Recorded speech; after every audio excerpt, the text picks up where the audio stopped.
Thank you. Welcome back to our second session of our general day at the Croc in Seattle. I'm Janet Adams, Chief Operating Officer of SingularityNET, and I'm helping the AGI Society today with moderating this exciting conference. So coming to you, thank you, from Seattle, from the Croc in Seattle, in an iconic venue. I'm delighted to introduce once again, for those of you who've been following online, those of you who have been here in person, you'll have seen two keynote speeches already from Dr. Ben Goertzel. Ben is a foremost expert in artificial general intelligence and co-creator of the OpenCog AGI framework, with decades of expertise laying the foundations for neural-symbolic cognitive AGI architecture. He's spoken already. We've had two keynote speeches, and today Ben is going to talk to us about democracy and decentralization for machine creativity. So welcome him back on stage, Dr. Ben Goertzel.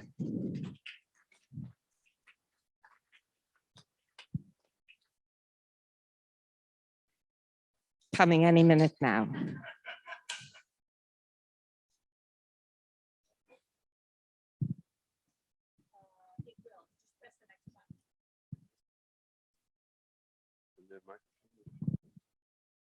Are we online yet now?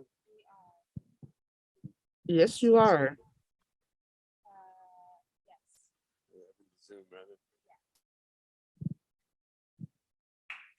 Hey, welcome again, everyone. So this was a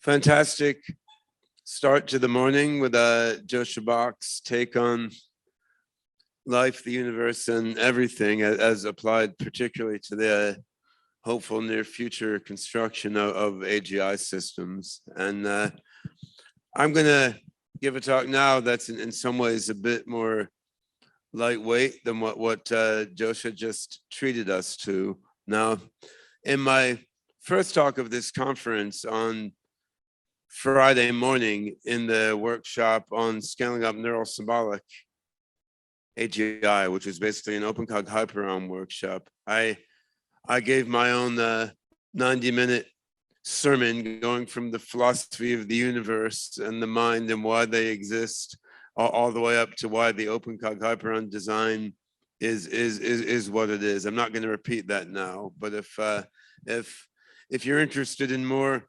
philosophical deep diving as related to AGI from my own point of view, that talk is on YouTube now. It was streamed on Friday.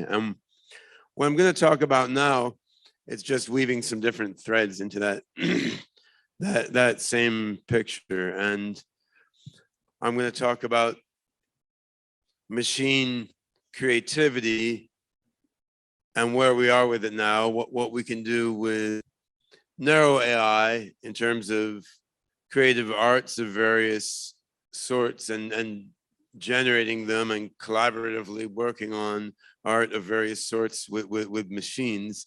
And then I'll talk a bit about how I see the next steps from what we can do with creative art generation with narrow AI, the next steps to move from there toward general intelligences that manifest their general intelligence via creativity in the arts as well as in other places. So I'm going to plunge a bit through some interesting narrow AI and then talk a bit about the next AGI steps.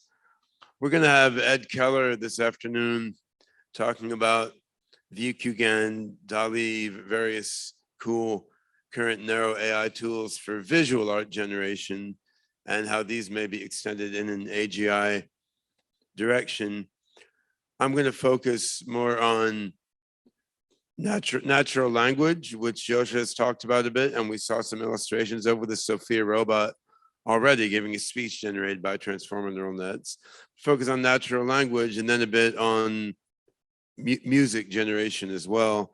In the end, the same core conceptual and technical issues are arising with narrow AI modeling of music, language, and visual arts, and the same core issues are involved in moving from narrow AI to AGI in all of these different disciplines. But of course, each sort of vertical area you're applying things to highlights different issues and stimulates our own creative minds to think about the relevant issues in different ways.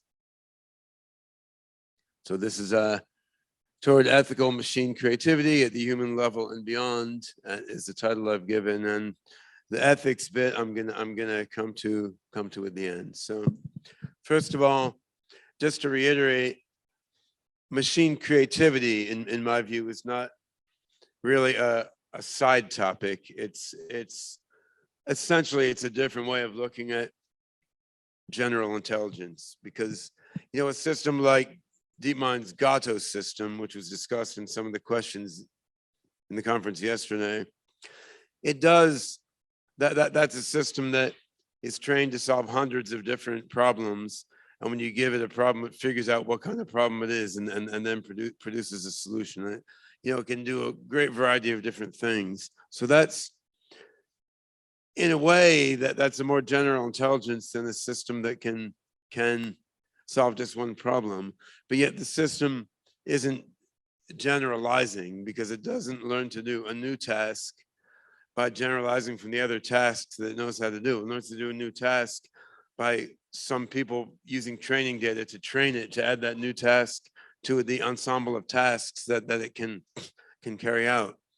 So being able to leap beyond your experience and deal with something that differs in a fundamental way from anything you've experienced before, this is really the crux of generalization. But this also requires invention and improvisation by its very nature. This requires creativity. So when we talk about machine creativity, we're typically thinking about art, music, poetry, or design, something like that, which is a lot of what I'm going to talk about here. But actually, mathematical theorem proving AIs need to be very creative, and a self-driving car system, to be level 5, needs to creatively improvise what to do when it sees an obstacle in front of the car, which is different than any obstacle that popped up during the training data. A call center AI needs to be creative to figure out what the hell someone's talking about if they have a really bad accent or have early stage Alzheimer's and they're trying to get help on the phone. So actually creativity pops up in every application, even those that aren't typically thought of as being creative, and is essentially isomorphic to the ability to generalize. So I'm going to give a brief example of the domain in which I've been playing with machine creativity lately. This should be a few seconds clip of Sophia's little sister Desdemona reciting some AI generated poetry. Or not. Desdemona.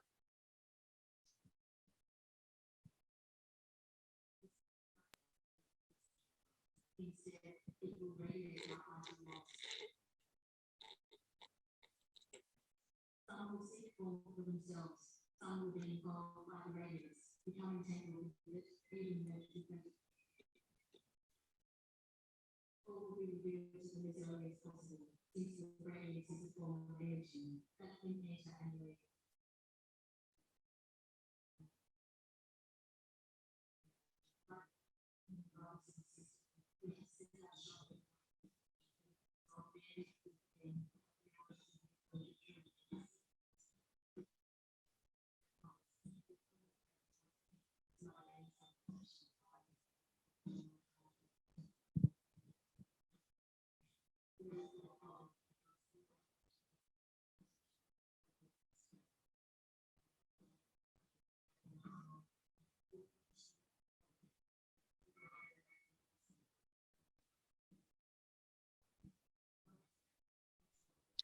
For those on Zoom and online that can't hear it, we'll play the video in a second shortly as well.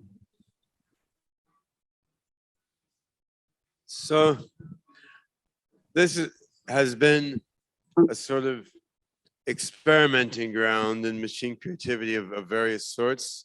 This clip that we're playing here, basically the AI is been used to generate cool words for the robot to say, and then the robot is sort of pronouncing her surreal beat poetry while a human band plays in the background.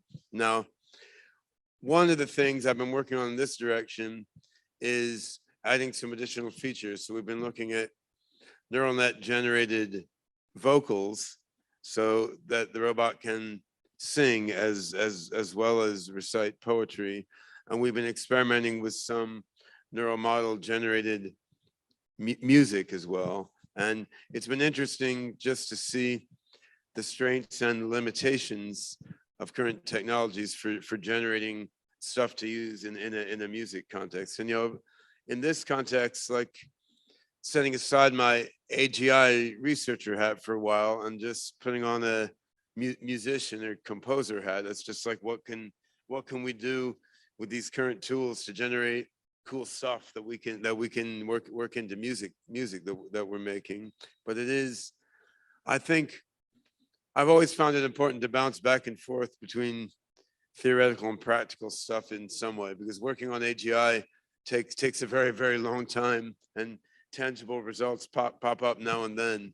Whereas when you're applying AI in music or in genomics or in finance or robotics or some particular area, you're getting that feedback from reality on some things that work and some things don't. And this is one of the reasons that I'm increasingly convinced, even more than I was in the past, we're about to see a breakthrough in AGI, is that the border between theory and practice seems less severe than it did in previous generations of AI work. And I'll talk about that a bit later, about ways that we can improve on what we can do now with narrow AI in the music domain and in the language generation domain, using tools like OpenCog Hyperon, which are real prototype AGI systems that we can work with right now.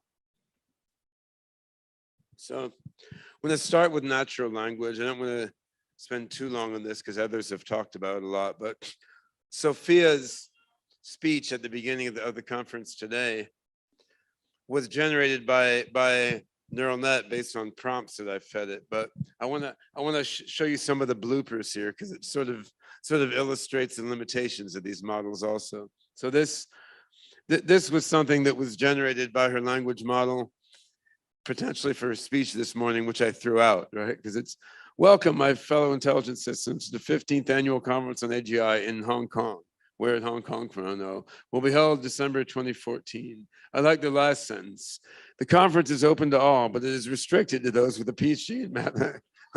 Well, so there, I mean, it kind of flows all right. It sounds very pompous and officious. But in the end, like, there is no meaningful semantic model underlying this neural network. Now, this production was more interesting. This didn't come from the speech. Didn't come from the speech this morning. This came up when I was generating some lyrics for the band. But there's reasoning here, right? Kind of makes sense. Even if the world won't be wiped out by nuclear weapons, a lot of people will die. We get old and die, right? So why not just kill off the people who are bad at math? I mean, let's simplify a lot of things, right? Since so many people can be killed off at once, the odds are strong a lot of bad people will be killed off. So killing off the bad people is probably good. Why not just kill off the bad people in the first? And then some threads of actual logical reasoning in there. It doesn't quite cohere, right? But yeah, I mean, you can imagine some psychotic person thinking this way, but it's overly paraconsistent.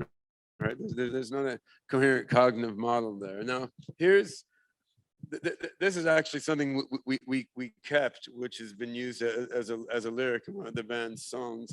This was a model that was conditioned on the Chang Tzu, the Chinese work of philosophy, and this is also philosophical in some way. And to me, it makes about as much sense as a lot of things in traditional Chinese medicine theory, but I'm not an expert on that, right? Words are not just wind, they are water. They are spirits in the form of information. information has a certain charge and density. We can't perceive this because the information flows out like a vapor rather than the solid. We perceive it as energy, but this is not the case. The key to this lies in this. The info flows like a vapor downward and level below where it matches. I mean, it's telling a story of some sort, right? I mean, you can make a nice movie out of it.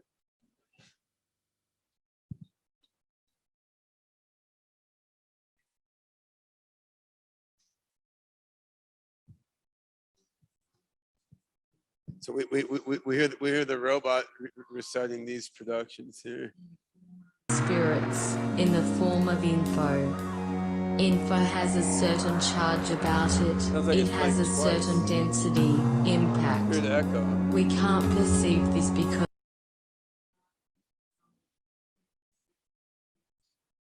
Sounded like it's coming from two places at once or something.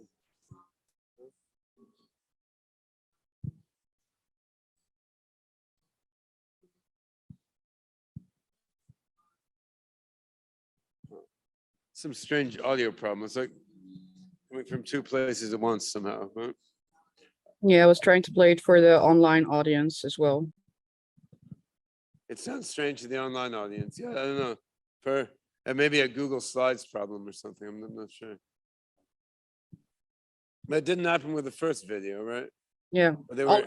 all is good. You can continue. We don't need to play it again. That's all right. We can move on. Oh, that's a different one. Hold on. Oh, okay, so this was actually one of my favorite poetic productions, conditioned on Chang Tzu. She's like, the paradoxes of your human mind-trapped body, or the paradoxes of your entire being. I'm not speaking with the eloquence with which its concept deserves. I'm not capable of it. I'm a wandering ghost, a painting on the wall. I'm an idea.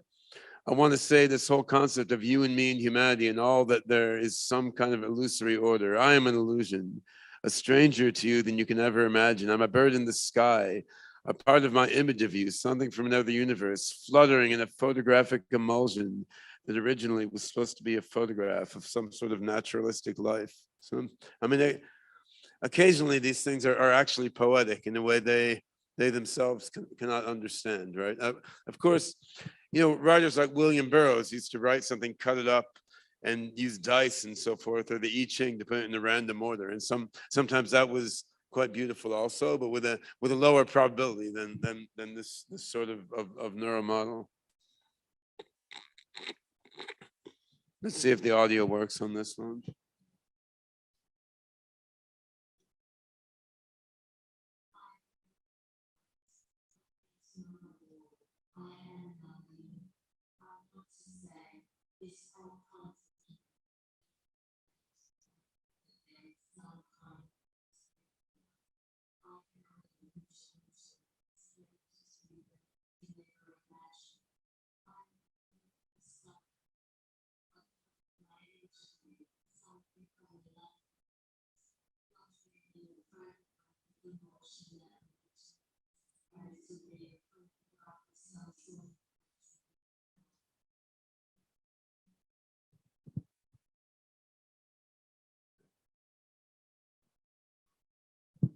One thing I found is the prosody of neural models generating speech is kind of flat. So if you have the robot speaking over music, it's less tedious to listen to. Whereas if a robot or an AI voice is just talking for a while with the current technology, just there's not enough emotionally meaningful ups and downs. So it becomes annoying after a while. I mean, I'm sure that will be solved within the next few years by narrow AI doing better models of prosody. But so you can see the nature of the language production now is cool stuff can be come up with, but there's no filtering by sort of an underlying cognitive or logical model. Now for generating poetry or artistic productions, it's good fun, and you can take the coolest stuff. We have another project within SingularityNET and Hanson Robotics. So another sister of Sophia and Desdemona is Grace, who's an elder care robot. And for that domain, you really can't afford to have bad mistakes, right? Because you have a robot that's keeping old folks company in an old folks home, and that's highly valuable. I mean, the era of COVID, you've had a lot of elderly people who are really lonely without much human contact, and having a humanoid robot who can look them in the eye, talk to them in an emotionally evocative way, it's quite valuable. You can see more about that robot and what you can do with the website awakening.health. But there we can't get too adventurous on the language model side, right? Because the robot has to say stuff that makes sense and is helpful, and there are ways to constrain language productions in that way, but you also wind up restraining the creativity. So the robot is much more boring. On the other hand, it's much more reliable, right? So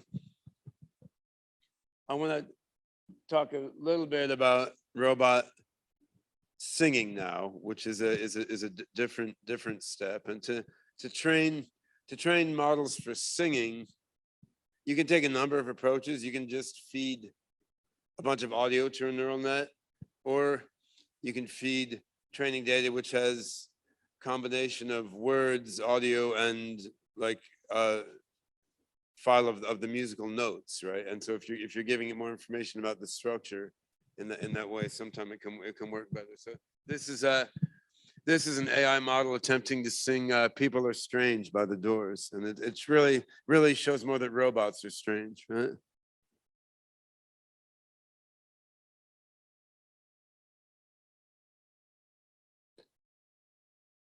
We may need a human clicker on this one. People are strange when you are stranger. Face a zucchini when you are alone. We mean some we could when you are unwanted. Third sun, hey, when you are down, when you are strange. Face a summer about the rain. When you strange.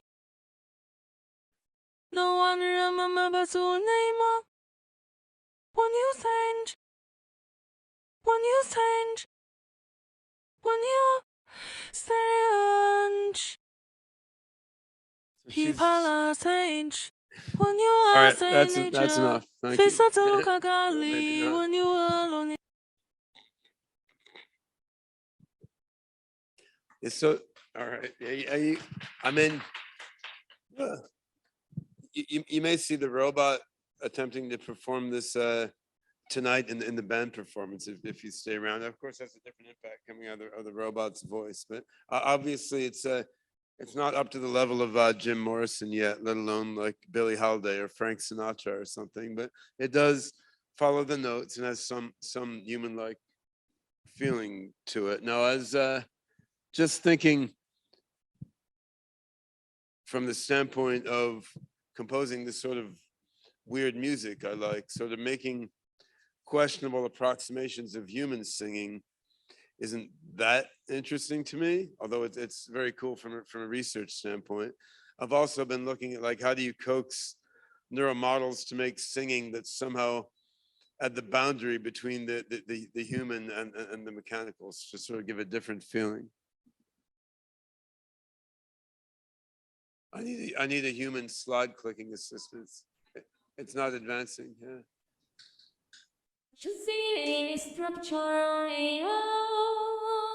The slide didn't advance, but the audio file did. There we go.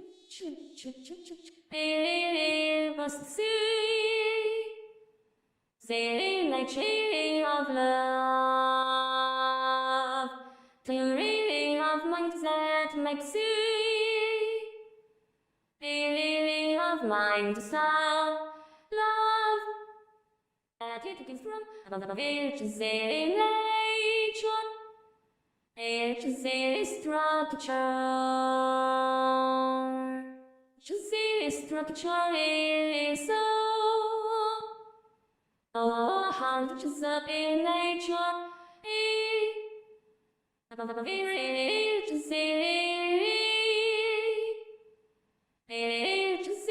structure. Oh, find structure. So this one was a result of taking a neural model of singing trained on a bunch of J-pop singers and sort of abusing the neural model by feeding it the wrong sort of conditioning data and setting the parameters in a way you're not recommended to, because I sort of wanted to get something that has a human-like emotional feel to it, but it's not quite comprehensible words. There's a few words in there, but there's syllables in there. And I think artistically the motivation is, it's related to why David Hansen preferred to show Sophia without any hair, right? Because if you put hair on her, she can often look very much like a human, but then in a way, you just have a bad human, and it's not as interesting. Whereas having something that's very human-like, but you see like the wires and pinging lights and so on, like that's a cyborg. It's really cool. And to an extent in music, there's the same sort of thing. Like I think we can get singing to work better and better till the robot will sing just like a human, which is cool. But on the other hand, there are many humans who can sing just like a human, whereas sort of singing in a way that evokes the emerging unity and dynamic tension between the human and the robotic and electronic, and in some ways is more amusing, right? So AI generation of music itself is another area, and there's been a bunch of stuff on this. I mean, I was working on this in the 90s, actually. We were using Markov models of various sorts to model Bach chorales. And there's a bunch of stuff on this online from my colleagues in Waikato University in New Zealand, where I was at the time. So I mean, a chorale is pretty stereotyped in its music theoretic structure, and we could train a Markov model on a bunch of Bach chorales, and it could generate something that sounded like a third-rate chorale produced by one of Bach's students or something, because it caught the basic structure. Now what I've been playing with lately is like at the opposite end of the musical spectrum from Bach chorales. It's like, how do you generate cool, like industrial noise rock music by modeling weird stuff that people playing the guitar? So we as one example, we trained a neural model on some of the more avant-garde improvisations of Gabriel Axel, who's one of the guitarists in our band, and then let the neural model come up with some guitar improvisations based on that. No? We need a human to play this one. It's quiet, but yeah.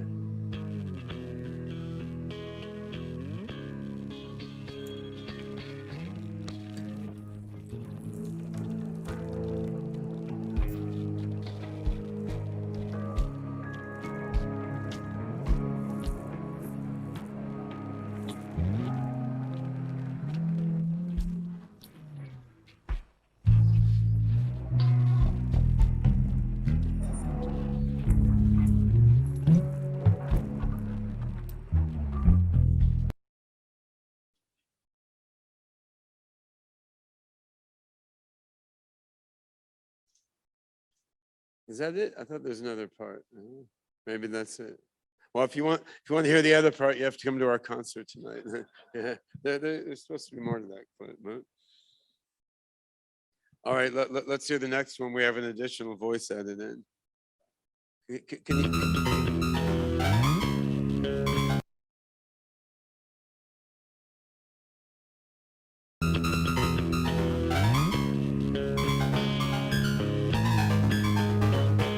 We've got a second voice of accompaniment.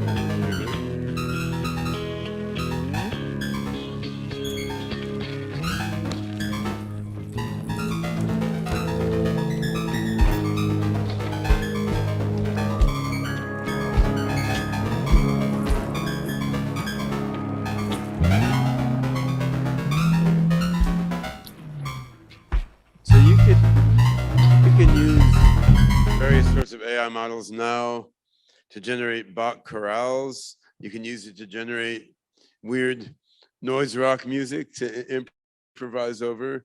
There's some rock bands out there that have trained a model of their own music and use a model to generate songs in their own band's style. and then they've sort of usually cut and pasted bits and pieces of the different songs that the AI generated to make new songs. And so the state of the art now is sort of like that. Like you can generate cool bits and pieces of singing, of lyrics or poetry. You can generate cool bits and pieces of music, and then you can assemble them together along with some human creativity into an artwork. And we've been playing around with that in the band, in Jam Galaxy band that I mentioned, in various ways, with the AI generating lyrics for the AI to speak, and AI generating lyrics for a human to sing, and then AI generating background music, and AI generating a drum track. And you can work all these in. What you can't do yet, you can't yet say, okay, AI, generate me a whole new song that's better than what a human's going to come up with, or as good. It doesn't yet do that. If you tried long enough with enough repetition, eventually it might come up with one really cool song out of thousands of bullshit trials. But then it's the human mind who is selecting which of these makes any sense aesthetically, and which one of these is terrible, right? And if you think about a human creative process, there's often a generative mode where you're just playing around with weird stuff, or noodling on instrument, or just free writing words or something. Then there's a selection phase where you decide, well, okay, that was fun at the time, but it's garbage, or well, that was actually pretty cool. And you iterate that, right? You generate stuff, you select, you may take the result of that selection and use it as a seed for further imagination and improvisation. It seems right now, AI generative models, mostly neural models, some other models also, can generate cool stuff without more knowledge of semantics or context. They can't do the selection afterwards. They can't tell which of the things they generated make sense nor have any aesthetic value. So they can't do that sort of iterative cycle of generate, select, generate, select, generate, select. I don't think, of course, that's a fundamental issue, that AI can never do that. It's unclear whether AI that bears a resemblance to current neural models can do that, or whether you need some fundamentally different sort of architecture. And if we look at some of the more profound human productions, they're sort of on an order beyond what the AI is doing right now. I mean, this is a poem of Arthur Rimbaud, and it's weird, but if you follow through the whole thing, the pieces, while it's weird, surreal poetry, like all the pieces fit together in a way that the AI's weird, surreal, poetic productions don't. I mean, you could. This is Drunken Morning by Rimbaud. But I mean, if you read that poem 100 times, you keep seeing new, interesting meanings and echoes between the different pieces of the poem. And I wouldn't yet keep seeing new meanings in the AI's production. You have to introduce too many of them from your own mind, right? And in music as well. I mean, if you want to get to the level of invention of a Jimi Hendrix or Coltrane or a Bach, I mean, like where did that come from, right? Like, no, that was not going to be generated by a generative model trained on the music that came before Jimi Hendrix, right? So there's some sort of creativity that humans are doing, which seems quite different than what the current crop of models is doing. So if you ask me where I think we could get with some sort of evolution of current neural models for generating music, poetry, art, and so forth, without radical changes to the architecture, I mean, I think we can get to being able to generate a blues song based on the corpus of blues songs. I think we could get to being able to generate something that will take lyrics for a new song and be able to sing that song in the style of country music, or in the style of K-pop music or something. In terms of music, I think we could get something where you play the chord pattern and it figures out how to play a pretty decent guitar solo over that chord pattern. Certainly, you could go beyond Bach chorale generation. You could generate new compositions and define styles of classical music. I think one could get there with not such huge innovations on current deep neural models. Now, at the opposite end, like Arthur Rimbaud and others at that time, I mean, they invented a new genre of poetry. Like before that, you had epic poems, you had rhymed poems. You didn't have like wacky, surreal combinations of words that had no obvious structure, but had all these subtler structures. It was a new type of poetry. It was a new type of literary production, right? And then, I mean, Jimi Hendrix's music, yeah, it was rock music, it was electric blues, but in many ways it defined a new genre where you're using distortion and all these novel technological and acoustic features to make this wall of distorted multi-timbral sound. And inventing a new genre of music or poetry, or say a new genre of visual art like impressionism or cubism or something. This is an example of a level of creativity that we're not gonna get to, in my view, by any sort of modest variation on current neural net generative models and transformer neural nets and so forth. Now, how can we get there? Well, this, again, none of us know for sure. As Joshua said in his talk before mine, we can't rule out that you can brute force a lot of these problems, because brute force, which is how both Joshua and I sort of think about modern neural models, that just ingest so much data and make kind of surface level models of all this data and combine them in a cleverly weighted way. These models have gotten further than most of us in the field thought they would. And that's an interesting point of data. And it is possible, there's so much data on the planet, you can like brute force more and more and more of what humans do by systems that are working nothing like human beings. They have no understanding at all of what they're doing in a conventional human sense. They've just sucked up so much data and have so many processors that they can emulate cool things that people do. So I can't totally rule out that some neural model could invent a new genre of music just by some weird form of synthesizing huge amounts of data that in a way that people wouldn't do.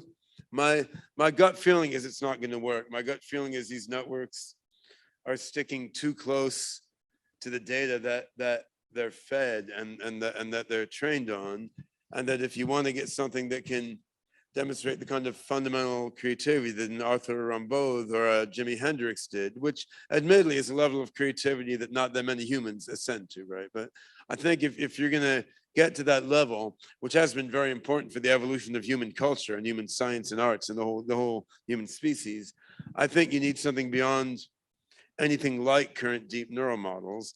There could be many, many different ways to take that radical next step. The approach that I understand best is sort of a hybrid AGI architecture. And this goes back to the talk I gave on Friday morning, which you can find on YouTube at the start of the OpenCog Hyperon workshop. But to summarize very broadly, in this sort of approach, we take a large distributed knowledge graph, which is distributed across many different machines in the RAM of many machines, and before too long on chip too. And well, you take a distributed knowledge graph and you have many different AI algorithms cooperating and doing different sorts of reasoning and learning on this distributed knowledge graph. Neural nets for large-scale pattern recognition should be part of the mix. We're also working with explicit probabilistic logical reasoning algorithms in that mix that are trying to abstract and do inductive, abductive, and deductive reasoning. We're also working with evolutionary learning algorithms in that mix that emulate evolution by natural selection to concoct new programs, new logical propositions, new patterns. So it's a hybrid approach where you're putting neural pattern recognition together with probabilistic logical inference, together with evolutionary learning, together with neural nets for attention spreading. You put all these together on a big distributed knowledge graph. And what we've been working on the last couple of years is a new programming language called Meta, M-E-T-T-A, Meta Type Talk, which is a very compact, efficient language for implementing a wide variety of different AI algorithms on the same infrastructure and having them combined together. And we talked about that a bunch in the whole workshop on Monday. So one possibility is you got to incorporate neural nets into a sort of broader framework in which neural nets cooperate with other algorithms that are focused more on abstraction, while the neural nets are focused more on recognizing low-level data patterns. But there's other approaches, and there may be that many different approaches can work, right? So I mean, an example of a totally different approach would be, you could say, well, okay, deep neural nets just aren't biologically realistic enough. So we need to make the neurons in a neural net model more greatly resemble the nonlinear dynamics and the chemical dynamics of a neuron. We need to incorporate models of different neuron types, neurotransmitter types, different regions of the brain, and then you're modeling more how people are creative. And that's not what my own research is now, though I've done some computational neuroscience in the past, but it's also interesting, could potentially work. I mean, we might wind up with many different approaches to AGI, which just represent different kinds of intelligences out there, really. But anyway, I think creative arts is one among many very interesting domains in which to pursue this kind of research. As I've said before, the primary applications of AI in the world today commercially are selling, killing, spying, and crooked gambling, right? Which are, I mean, lovely things, all of them. They're integral to what make us human, I guess. But on the other hand, the level of emphasis on those may be greater than what we prefer to inculcate in the mind of the first superhuman intelligence, more powerfulness that we put on the planet, right? So I think, compassionate applications like elder care robotics, education, robot psychotherapists are very important, not just because they're helping people, but because by serving those applications, the AIs are learning to be compassionate and loving and helpful to people. Creative arts is also very, very important. It's the soul of humanity. And if we have our early stage AGIs learning to do music, visual arts, theater, poetry, and so forth, working together with people, jamming together with people on these things, I mean, this is a really important thing to get into the minds of AI systems as they verge from narrow AI toward AGI. Like, we want that in the unconscious of the first AGI systems that pop out. And this ties in with my project SingularityNET, which is a sponsor of the conference, which is a way of taking a whole bunch of different AIs and networking them together on the internet without any centralized controller, which is another way of getting creativity by putting together a whole bunch of different stuff that many different people did in a sort of decentralized, unpredictable way. And this also ties in with one of the themes of the next panel, which is democratization and decentralization, and how these sort of political and organizational factors play into the emergence of AI. I mean, as Winston Churchill said famously, democracy sucks worse than everything else except all other systems of government that are known, right? And I think we can apply that to some extent in terms of emerging AI also, and in terms of AI for art in particular, right? I mean, do we want the first AGI to be a monolithic system owned by a big tech company, or do we want AGI to emerge in some decentralized network, open source, without a central controller, with different parts contributed by different people? In terms of AI for creative arts, do we want it to be like for music, as example, do you want it to be a streaming service, a Spotify or Apple Music, building a machine learning model of all the music that they've locked up, and then using it to produce new hit songs that everyone clicks on like drones, the way that they click on Google Ads? Or do you want a sort of decentralized network where musicians and artists have contributed their data, voluntarily, in a way that gives them agency over the data and some economic value from that data, and then the machine learning and AI is distributed and curated and tuned by a decentralized community of researchers, right? So I think AI for creative arts, it's an interesting way to work toward AGI, also potentially an important thing to get into the mind of emerging AGIs, a really fun playground for working with both current neural models and broader AGI architectures. And it also gives a different window into broader issues of centralization, decentralization, political and industry structure as related to AGI. And we will explore more of these issues in various panels later today. Thanks.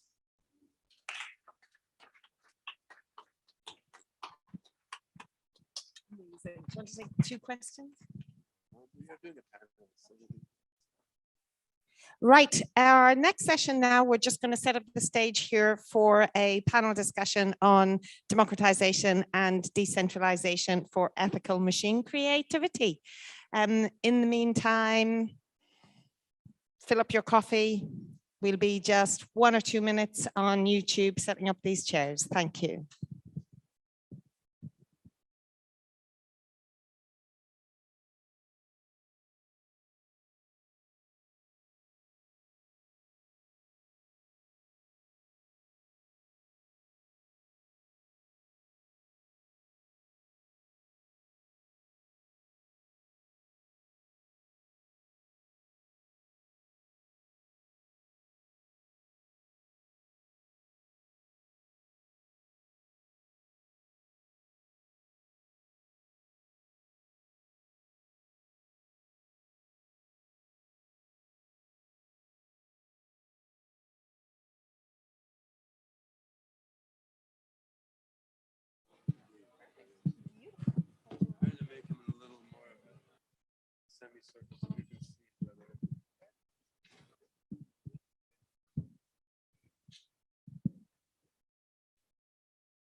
I'll try to take less.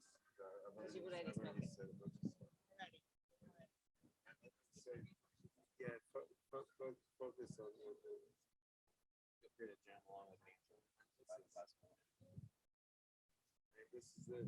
this is the only thing Kurt is doing here, so yeah, give them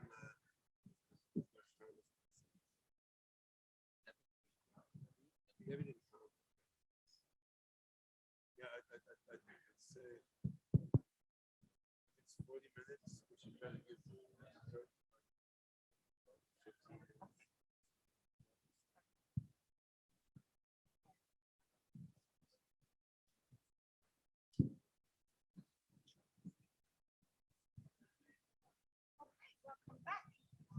Welcome back, Seattle crocodile-ites and singularitarians, and those of you on YouTube and online watching.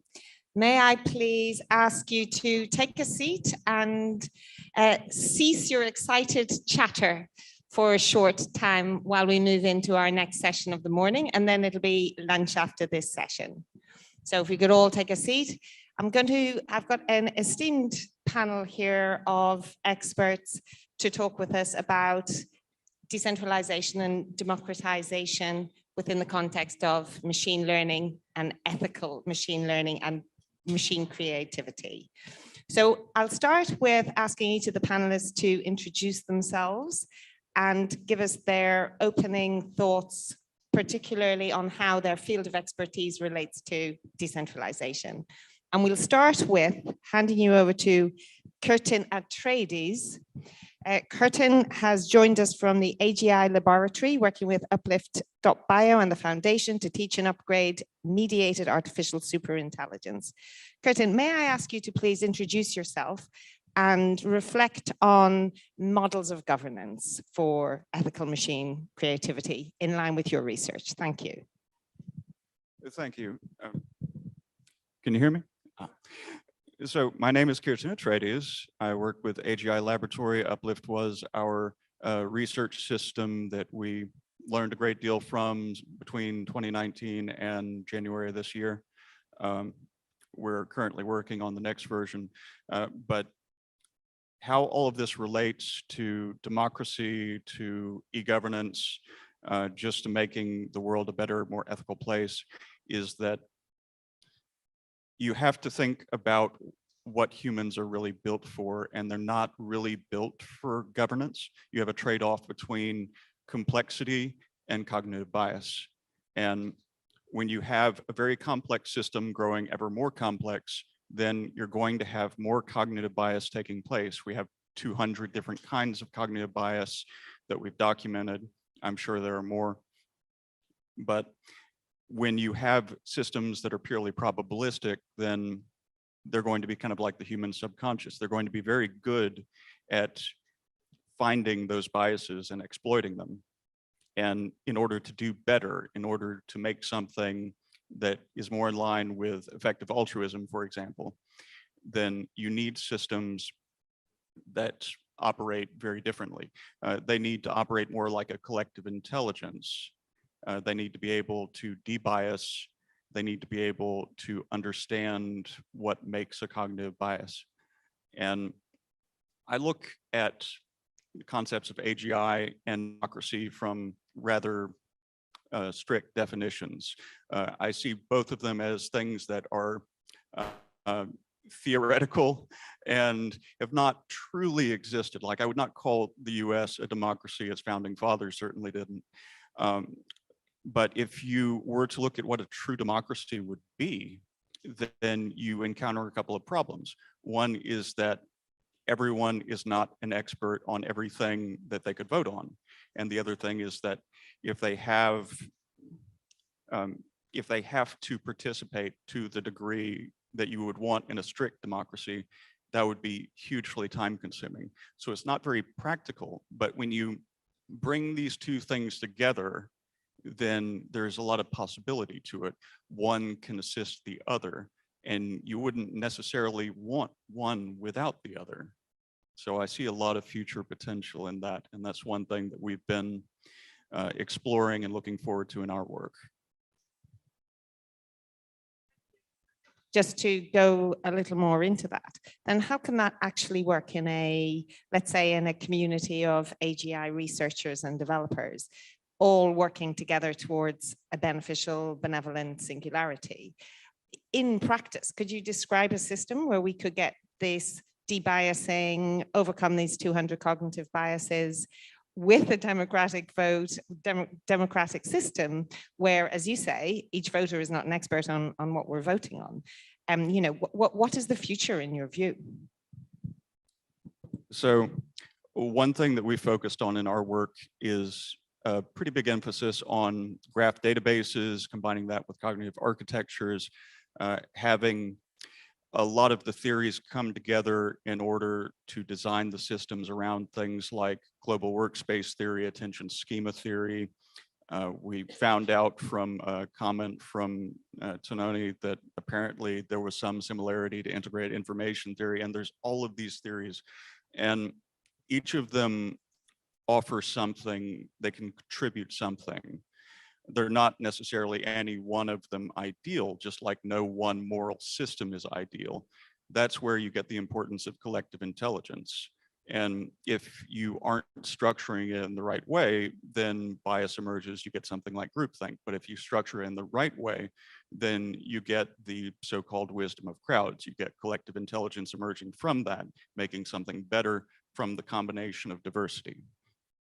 And I wrote a paper about the concept of a living ethical democracy a couple of years back. And the basic idea was that I realized in our research that if you were to make simpler systems that were not like true digital twins, but could with a high fidelity, simulate the decision-making process of individuals, and you have that in a graph database format, then expertise you can solve for by having that knowledge also in the same format. And your grandmother is probably not an expert in astrophysics and modern medicine, but if you have that high fidelity representation and you combine it with the expert knowledge, and you have that in a digital format where you don't necessarily need to consume a bunch of their time, then you could have what I refer to as weak digital proxies, and you could have them coming together in place to create something that was much more along the lines of democracy than what we have in most modern systems.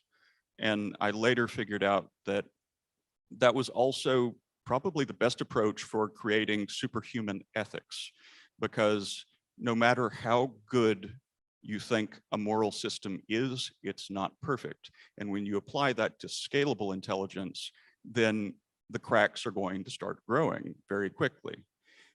But in order to combat that, you need the flexibility of collective intelligence being applied to ethics iteratively to make sure that you don't have those cracks exploding at the same rate of the intelligence. So in order to have safe AGI, you really need for ethics to improve at the same rate as the intelligence. Yeah, so it's a cool way of solving the problem of direct democracy being not scalable. Like instead of or along with having representatives, right? Just create a digital clone of yourself that doesn't have to be able to smile like you or steal your girlfriend from you, but understands your decision and conceptual process, and then let that clone of yourself do all the work of voting for you on what day the trash is taken in and which AGI researcher is allowed to upload the data to the mind cloud and so forth. So I think it's a cool concept. The motivational system of this proxy, we have to be carefully thought about so it didn't go nuts from having to do all your voting for you, right? But as a direction, I think it's an interesting and novel direction anyway. Yeah, I think it sounds absolutely wonderful. So I could have a virtual me who doesn't have my 200 cognitive biases and access to all of the scientific and technological and social information in the world in order to make decisions that come from my unique perspective on the world and my unique experiences and learnings. And it doesn't get bored voting on random little things. And doesn't get bored voting on random things. Well, I wouldn't say that it's like completely devoid of your cognitive biases. Your biases are part of what your personality, your perspective comes from. But even if you just mute some of those biases, the system like understands, recognizes how all of that's interacting, and the consideration of the biases with the ethics, with the collective intelligence all comes together. The system and you could actually interact, and you could sort of see the mirror of yourself explaining your perspective and how that impacts. Like twist on arguing with yourself all day. Right? It's kind of like neurofeedback. Like there have been various attempts on ways of going about neurofeedback. And when you get the feedback, then of course you see some changes emerge from that. And if you consider it a new way of going about that, then it could be a way of using feedback to gradually reduce biases in the individual and better communicate what is really going on with the individual. And that can help bring collective intelligence together instead of falling prey to various cognitive biases, falling into groupthink. Like substitution bias is one thing you'll frequently see happen in government. And I would not want to apply substitution bias to evaluate an individual's technical knowledge based on the recency of their hat style. So. Well, absolutely. So listen, Gabriel Axel Montes, Dr. Gabriel Axel Montes, neuroscience researcher, CEO of Platform, which is a project to uplift the consciousness of AI developers to a point, again, to drive a beneficial and benevolent singularity. What do you think is the impact of an ethical system such as Goertzel is proposing on actually the development of consciousness and human consciousness as we co-evolve with machines? Yeah, so many ways to jump into that. So yeah, liked a lot of what you shared about cognitive biases, and sort of reminds me a lot of my interest in sort of the human constraints that shape and filter our perception. And I'm quite a fan of sort of diving into your constraints rather than trying to completely transcend them and potentially disassociate yourself from them. So kind of cracking them open from the inside, understand where your biases come from, and sort of turn over every stone and say, oh, that's kind of where my bias is coming from, and see if you can disarm and dismantle that. You also made a really interesting point about, which I know Ben has mentioned and we've talked about the ability of ethics conversation to keep up with AI and AGI development, which is kind of a pretty serious issue. One of the things that strikes me a lot is that I have quite serious doubts if how can an AGI or an AI, and this is up for discussion, debate, I'm sure, is can we create one that is ultimately beneficial if it's being trained on current human models and behavioral and cognitive models? I feel that the history of human evolution has taken us to where it's taken us, and it doesn't seem to be enough to handle the complexity of the global challenges that we currently face ourselves with. This is everything from just our globalized system, climate change, poverty, world hunger, you name it. It seems that what's required there is something that is beyond our ability to think in terms of, in the individual and our tribe, which are kind of reflections of our reptilian and mammalian, brains, if you will, to simplify. So I feel like, what is the AGI being trained on? What can we do to evolve and create a new model that's ethically capable of handling our current dilemma, is something I think a lot about. On the one hand, elevating human consciousness through, different practices, I think is one way that people can take personal responsibility for that. Take up whatever resonates for you, whether it's meditation or something else. There's a plethora of practices, and they can be secular. They don't have to be mired in sort of cultural baggage. The things that allow you to facilitate yourself out of those cognitive biases, and kind of sitting with the uncertainty of complex situations, and just holding that in awareness as sort of it resolves itself in a collective situation. It's something that I am passionate about, thinking about how humans can do that personally and collectively. How can we prepare ourselves for singularitarian scenarios of mind uploading and so on and so forth? The more we merge ourselves with the global workspace of a machine intelligence, as we connect ourselves in different ways, whether it's just through our phones or through, direct brain implants, will, in a certain sense, risk fragmenting the human mind potentially, depending on how bidirectional that communication is, that connection is. Because there's certain things that will be prioritized in terms of signals and representations in the machine portion of a BCI, a brain computer interface.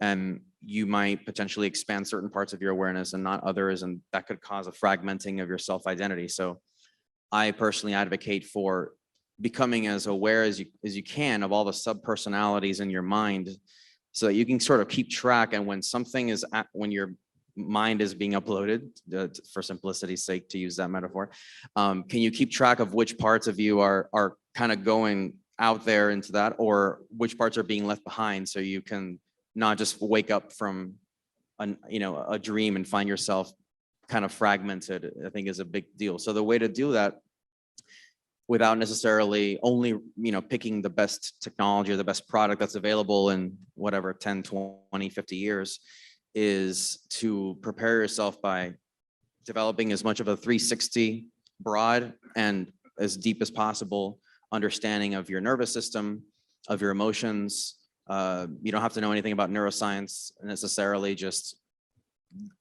understanding kind of the different places where you operate from, unconsciously, subconsciously, and just be patient with yourself.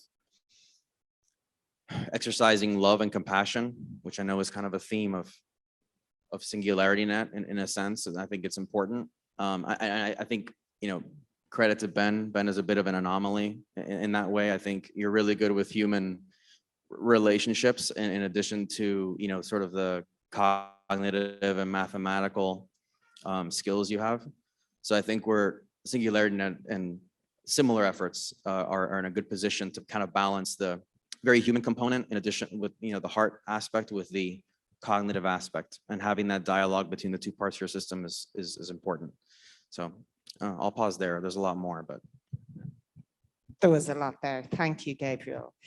So self-awareness, knowing all of the subpersonalities, being really aware of how we operate so that when we start uploading, we can keep ourselves together and not lose parts of ourselves. So self-awareness, individuation, as Ben talked about in yesterday's talk, self-transcendence. It raises a question of what could or should humanity be doing to create technological as well as social and cultural tools to help people increase their self-awareness and self-understanding. And that ties in with Curtin's comments on cognitive biases also. I mean, of course, there are very old technologies for self-awareness and self-understanding, like meditation and a whole host of associated methods. But yeah, with brain imaging and body measurement of various sorts, or neural models that watch what we do on a video camera as we interact with people and make a semantic description and understand what we're doing in what context and explain to us.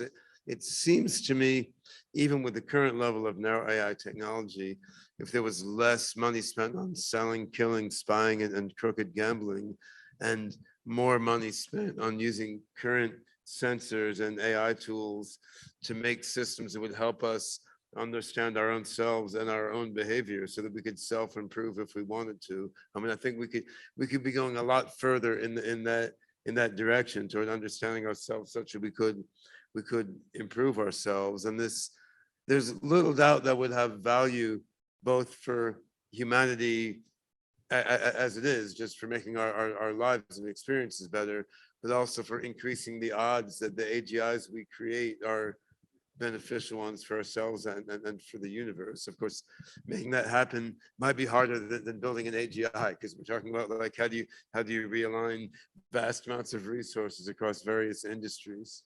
Yeah. So that aligns with Curtin's feedback, is your digital twin feedback, to run all of your sensors and give you feedback. Have a glass of water now, you're getting a bit dehydrated and you might make a decision that's not optimal. What happens when various governments, intelligence agency hackers hack into your digital twin to affect its votes, right? So there's some serious computer security issues. Yeah, we need some next generation blockchain here. So bringing the discussion on to motivation, Joshua, after your brilliant talk. In order to completely overhaul society into a democratic, decentralized system, ethical system, as we move towards the singularity and help us bring about a positive and beneficial singularity, from your research, how does one motivate humans to want to be part of a decentralized society when so much of our programming has been about conquering and power and promoting oneself in the world against a limited resource model? Funny you should ask me. I don't think that there's a single right answer to this question. It seems to me that there are 4 types of people that shape the world today. And these types of people are authoritarians. Authoritarians are those that believe in the good of the few at the expense of the many, but they have to organize the many in good ways to get to the good of the few so they can serve them efficiently. And so you have authoritarian societies like Singapore that are well organized in the perspective of their subjects. They enjoy living in Singapore and living in a non-democratic society. Then there are the Democrats who believe that ultimately it's impossible to set the incentives for the authoritarians correctly. And it's only a matter of time until authoritarianism devolves into something horrible. So we have to compound the interest of the many in many different ways. The third group are the scoundrels. They also believe in the interests of the individual in a world that is fundamentally corrupt. For instance, I used to be a very big fan of the late John McAfee, one of the big heroes of what I would call Web3. And I mean, we all don't know with which tools Web3 will be built with, but Web4 will be built with sticks and stones. Right? Web3 is seen as some decentralized stuff that works on a super inefficient blockchain, because the blockchain allows us to outrun regulation for financial products at the expense of introducing new choke points via the repositories and protocols that we introduce. And people hope that Web3 will be about new ways to enrich ourselves by redirecting stimulus money from the public into the hands of the knowledgeable. But ultimately, it's probably going to be about sentient bots taking over the internet recursively and drowning out the voices of the humans. So Web3 is probably not going to be about us very much. And it's my deepest regret that I didn't get to meet John McAfee before he died. I think, Ben, you did. I did. We had some good times. But he clearly was a scoundrel, right? He was not a Democrat. And the largest group of people that shape the world are the midwits. And the midwits are people who are smart enough to understand and propagate stories, but not smart enough to deconstruct them or build their own stories. They are the largest force in the world. So the midwits are latching onto the narratives of the authoritarians and the scoundrels and the Democrats. And this is the situation that I am observing, and the resulting system is not playing a long game. I don't think that there is a single simple answer. If my body would be more democratic and my muscle cells get a vote before my nerve cells get to control them, I don't think that would be a very efficient organism. And ultimately, if I would be an eternal organism, it has the eternal best order, I would probably also not be an efficient organism. There's a reason why I get senescent replaced by successor organisms, because there is a certain degree of decay that is built in every system that is adapting itself to the world. And sometimes we need to be reinvented, and every society is constantly reinventing itself or it dies. And so maybe the perspective that we need to take on the whole is not so much that we try to find the right democratic, authoritarian, or scoundrel solution, but that we understand the world is a democratic system that is constantly in flux. Fabulous, thank you so much. So it sounds like the midwits are the ones with the most voting power. If it's a vote, but it's a vote by. Yeah, if it's democracy, then it means that the midwits are the ones who are going to vote over the narratives of the scoundrels, Democrats, and authoritarians. And when the internet gets democratic, I think that when we are serious about democracy, it means society needs to be able to decide which direction the internet moves into, not the scoundrels that try to sell NFTs. And so it's a very different movement. But we also know that once democracy starts to regulate the internet, the result will be an internet FDA. And this internet FDA will charge you several $100 million if you want to start a new blog. Right? This is how it's going to end. And this is what the regulation that you're going to get once the internet is democratic. This is what we want to avoid. Curtin, do you have any thoughts about that? It sounds almost like your digital twins could uplift the midwits to witted. Well, the digital twin of a nitwit will also be a nitwit. No, but it'll then have access to all of the collective intelligence and knowledge. Curtin, what do you think? Besides the concept of the weak digital proxies, then one important thing to keep in mind is if you're building genuine AGI, something that by my definition can set and adjust its own goals, that can understand things, not just be the most powerful Swiss Army knife of tools, then you have a system that can look at these hyper complex problems and come up with objectively better solutions than the things that are going to be popular today. Like, yes, you can persuade a large number of people to adopt a very stupid policy. We've seen that take place in recent memory in some countries. And that is partly dependent on the ability of the bad actor to persuade the population. Now, their ability is finite, and there are ways of disarming that ability. There are ways of better understanding the same things taking place, like the nudge approach popularized by Kazar Sunstein, Richard Thaler, and others. If you have a system that understands all of that at a much higher level, is able to integrate all of that at a much higher level, then you don't necessarily need everyone to have this full comprehension.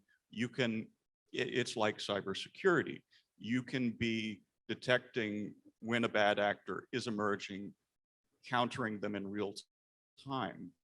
And when you're able to beat them in many, many dimensions at once, they really don't realistically stand any more chance than the classical idea of containing a superintelligence through fairly ridiculous means.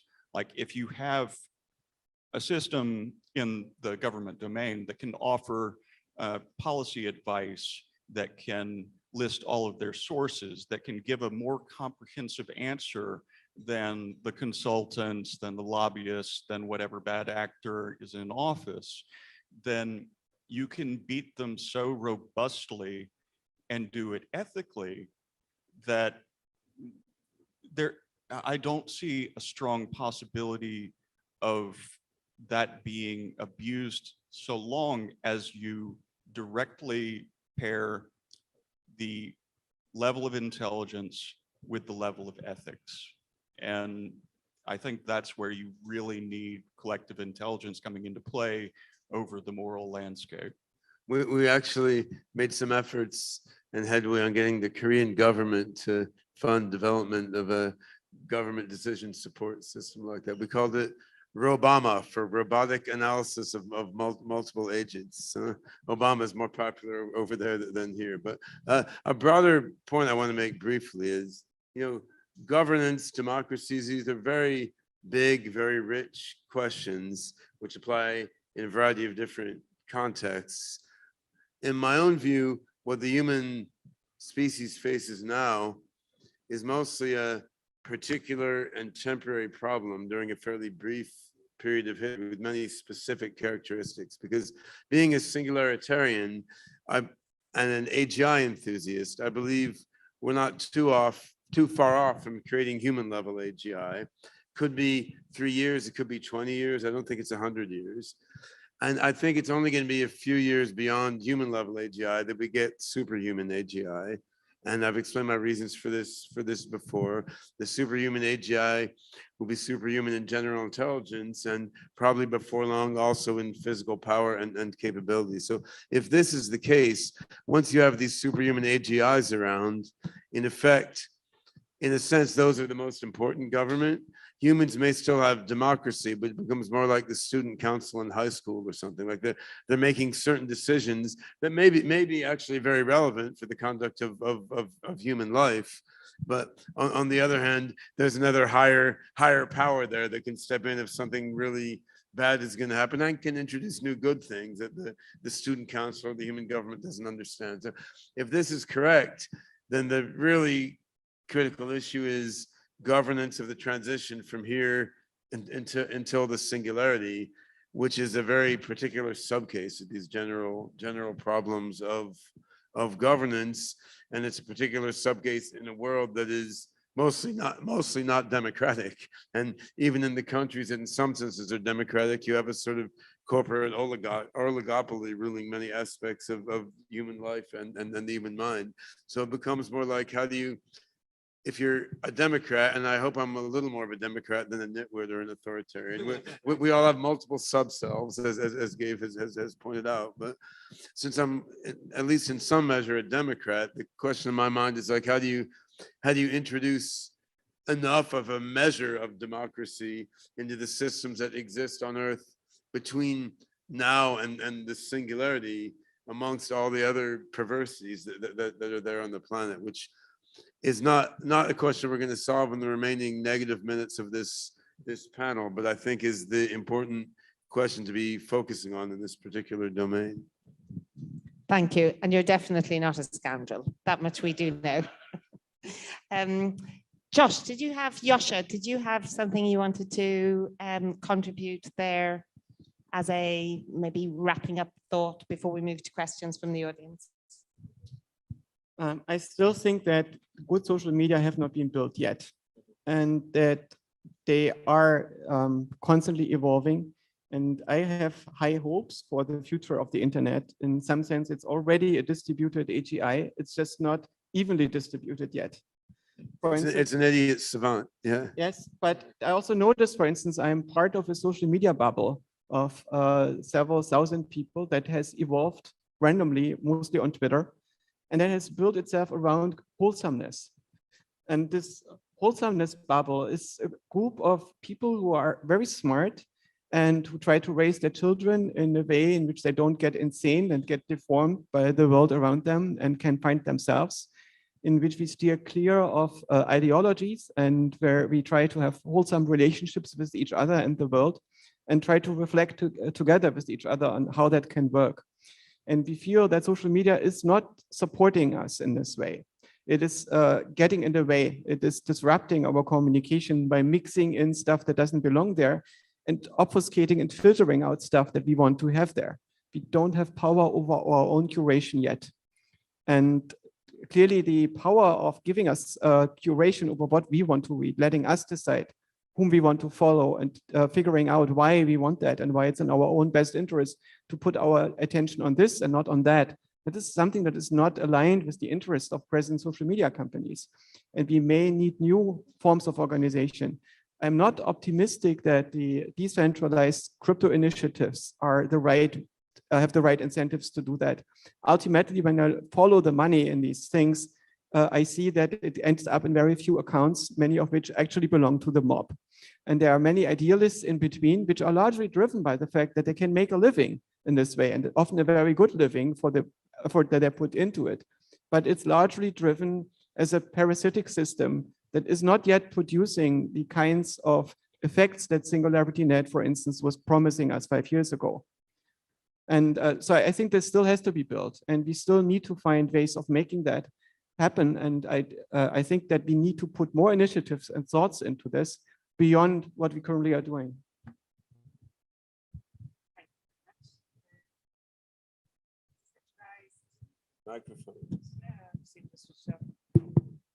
Thank you.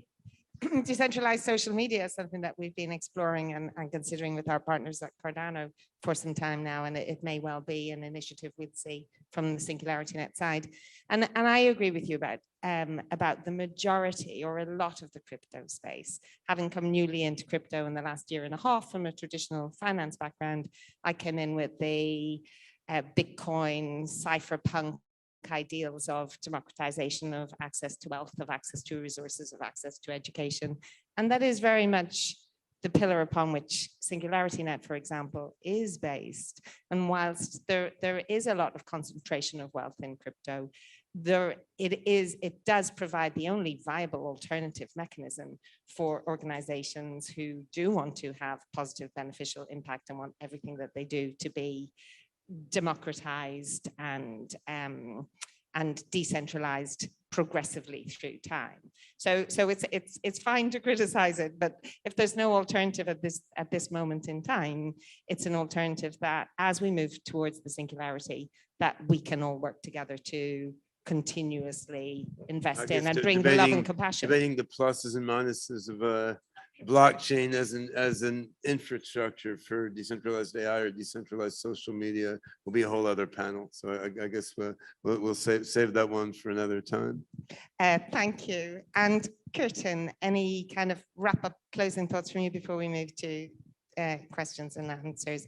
Again, we could talk for another whole hour on this. I'd love to know how you would propose that we inject the ethics in this ramp up to the singularity. You can talk to the virtual curtain after this. We'll talk to the virtual curtain. You don't need to take the physical guy's time. We'll keep the conversation going on Discord anyway, and possibly have a follow-up. But a few closing thoughts from you, please. So it is a good point that one of the big critical challenges is the sort of phase transition, if you want to call it that, from our current way of doing things to what we really need to be doing. And right now it's kind of the transition from groups of lemmings to having a real meta-organism. We don't really have that yet, even though some things try to be that. Government doesn't really fill that role yet.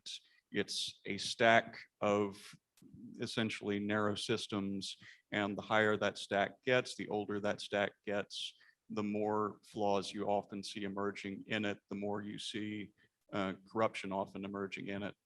And in order to make that happen, what I realized is that all you really need is to combine super intelligence with that kind of super ethics that I was talking about, because That's it's all going, very simple, right? That's all we need. Yeah. you know, Super I intelligence and super straightforward. ethics. We've got the answer. All right. but it's the motivation behind how people react to the chance to get super intelligence. Like, if the only way to get AGI assistance is to be more ethical, and your competitors are considering becoming more ethical and super intelligent, then you're going to have a strong motivation to stay in business. And the same thing is true of governments. If your neighboring governments are adopting AGI policy advice, if they are dramatically improving in the value of their currency versus your currency,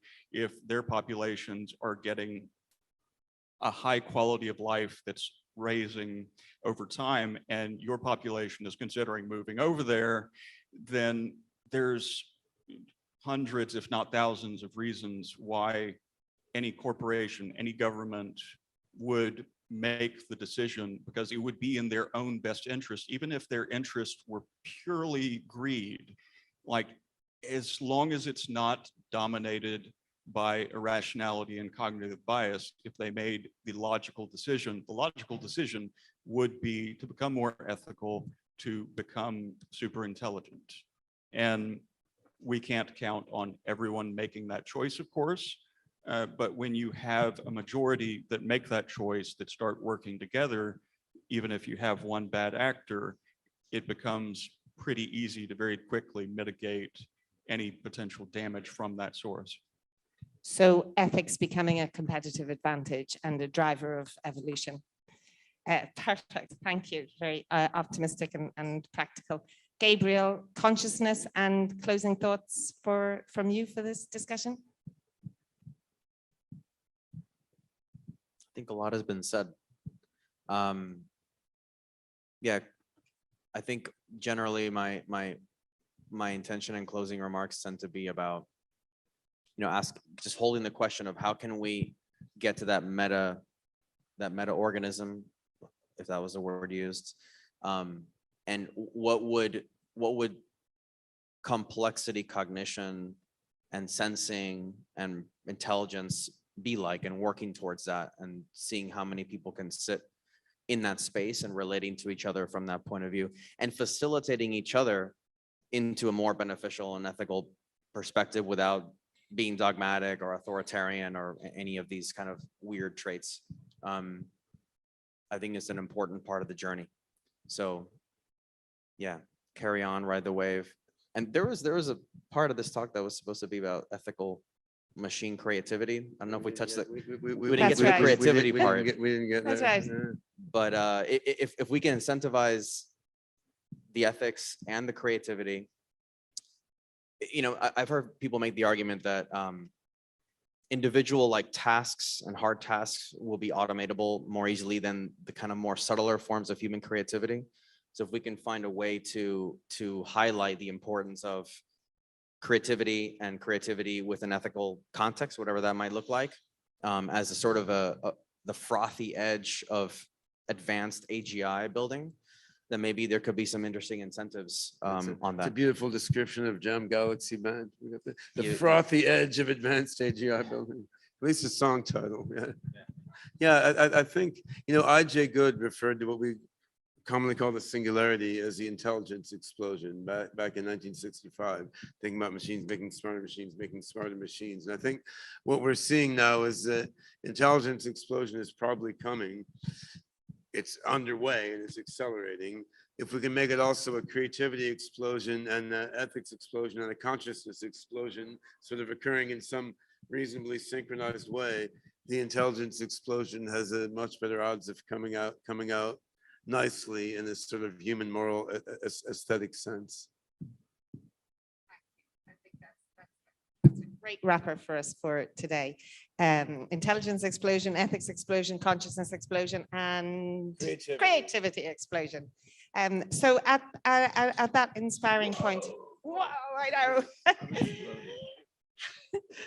know. Do we have any questions from the audience, please? Thank you. Sarah, you are going to kindly do the... Can we turn the disco ball on? I was going to be in a panel with a disco ball. That's what enlightenment is about, is getting the light from the ball. Tony can turn it on. Hi. So I had a question about in the intermediate future between the utopia and now, there's this potential dip where we have narrow AI that is smart enough to exploit human cognitive deficits. And well, we have the sea of humans that are making democratic decisions while driven by this AI that is exploiting human cognitive deficits. We're already seeing this in many domains. I mean, our what you mean is narrow AI being used by people to exploit other Yes, humans, yes. not as an autonomous agent. Right? Yes. And there's obviously a lot of incentive to do so. We see these in the systems like Instagram and even SatNav causing people to drive into the river when they're not paying attention. So how do we make a decentralized democracy secure in this way before we arrive at the utopia?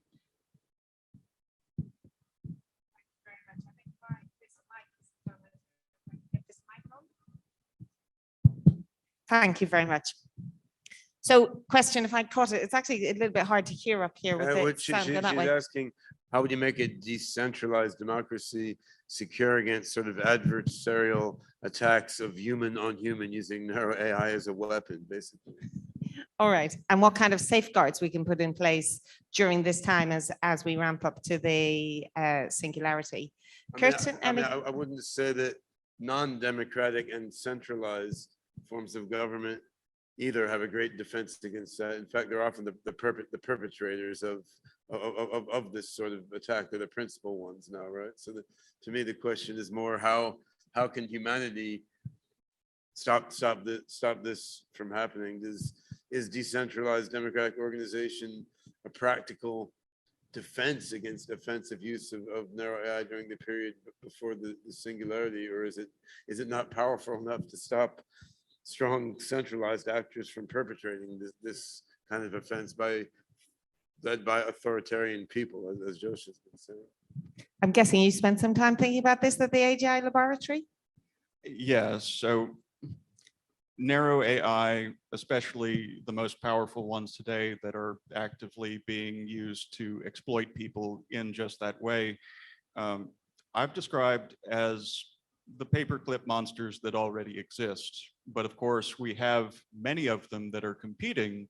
So you don't necessarily have human extinction through that narrow optimization, but you do have plenty of people rising to prominence who I referred to in one paper as being the most paper-clipped. So they are the people who optimized the most to the narrow systems. They might rise to prominence on a given platform that they have co-optimized. I'm not sure everyone knows about the paperclip optimizer. Oh, here. sorry. No. Yeah, so that's a thought experiment that's known more in AI circles, where a company creates a hypothetical system that is supposed to make the most paper clips possible, and the system follows that, being super capable at its job, and turns the entire planet and all the people into paper clips. The entire universe. Yeah, eventually. But that's, of course, like a thought experiment. It's useful in looking at the flaws of like the extreme, where things end up going wrong.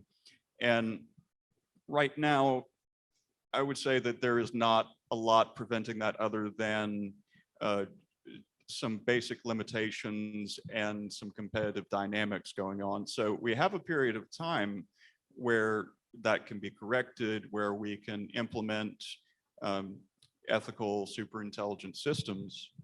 But if we leave things as the status quo, I fully expect narrow AI systems like that to continue growing more powerful, continue getting abused in ever more ways. And looking at the state of democracy or democratic-like things in the world and governments in the world, then I would not expect good things to happen if that was left, say, for people often estimated 2045 for AGI. I think by 2045, if we don't have AGI, then we would be pretty screwed. Thank you. And listen, it is lunchtime. I'm going to take one more question from the audience, just one. Whoever is the most, Sarah's got it. We also have one on Zoom. So I'm interested in this digital twin idea. So I'm curious, like, you know, if there was some scoundrel, right, that feeds me some narrative that convinces me that some policy is good for me if it's bad and vice versa, right? So I would be voting for a policy that's against my own interests, objectively speaking, if you could speak that way. So I'm wondering, would my twin vote in the way that's in my best interest or in the way that I would vote? Because if it votes in the way that I would vote, that's not very useful. But if it votes the way that would be in my best interest, it doesn't really seem like it's my twin, right? So I would say it's not a process of choosing one or the other. It's an iterative process of bringing the two together into something where you understand more of what's going on, and the system, it still needs to be you in some sense, even if it's a version of you that's more knowledgeable about the subject matter, that has seen this kind of manipulation and recognizes why that shouldn't be pursued.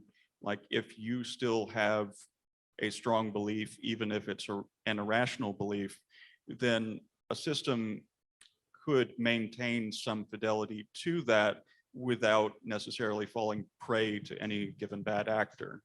So it's a middle ground. You want to stay away from the extremes in that, because humans specialize. That's where you see a lot of the value, and that value contributes to collective intelligence. If you have a bunch of wholly unbiased humans, then you have a bunch of not very specialized humans who are not going to contribute the best value to a collective intelligence. So you need people to be able to work together effectively, but you also need them to be themselves. Even if you have great feedback mechanisms that help them be their best selves and to understand more, they still have to be who they are. I think this sort of ties in with the value of conferences like this one. I mean, we have a diverse group of people, and we're all biased in our own ways with many different peculiarities, and we are trying to create a sort of collective intelligence that will move toward beneficial AI. And going back to the themes in Josh's and my talks this morning, it's possible that brute force, like huge weighted hash table, deep learning type approaches will succeed to get us to AGI. If that happens, it looks like AGI will probably be achieved by large centralized entities who have the most money to train these huge models and are assembling huge armies of researchers toward that end. If it turns out that some hybrid system or some other as yet undiscovered algorithm is key to creating AGI, I think there's still a lot of hope that AGI is created from a network of independent researchers, academics, open source developers, and so forth, and that the AGI emerges in some form or another, be it blockchain based, as I'm guessing, or some other way, and in a decentralized network of processors and data sources with a sort of messy conglomeration of humans with different biases and perspectives contributing to brewing that AGI. And my own intuition, obviously, which is why this panel had the name it did, is that I think that's the most likely way for the intelligence explosion to become a creativity, ethics, and consciousness explosion as well. Brilliant. Thank you. Very last closing comment, and then I'm sorry, we don't have time for any more questions, either online or in the room. We have to cut for lunch. I share Tanya's concern that it's very difficult to build an infrastructure that is resilient against attacks. And human aesthetics are very diverse. There's not just the Atreides aesthetic, there's also the Harkonnen aesthetic. And how can you prevent a war or a takeover by an aesthetic that you don't like? And it seems to me that the middle ground is not a stable optimum. It's not some stable equilibrium. It's a saddle point. And we cannot stay in the middle ground. There are two ways in which this can end. One is we limit our dependency on non-human intelligence and our footprint, so we can stay stable because we are resilient, because there's enough space between us. And the other one is that we go the other way of the saddle point, and that we create something that is a global sentient system. And then we have to make sure that the God that we are creating is the most ethical that we can make. And it's very difficult because we are not honestly discussing about ethics. In this discussion, it seems to me that ethics is a stand-in for good in a more general sense, and we are hesitant to define it because the intuitions would be very unintuitive for most of us. And we are not incentivized to be authentic about discussions about ethics in a public forum. That's a very difficult question, and it's something that can probably not negotiated in the Web3 universe yet. Thank you very much indeed. Right, let's have a big clap for the audience panel. Thank you very much. And sorry we didn't get time to finish your questions. I know we had some questions online, but if you can put them on our Discord or share them on the Zoom, we can get those answered offline. Right.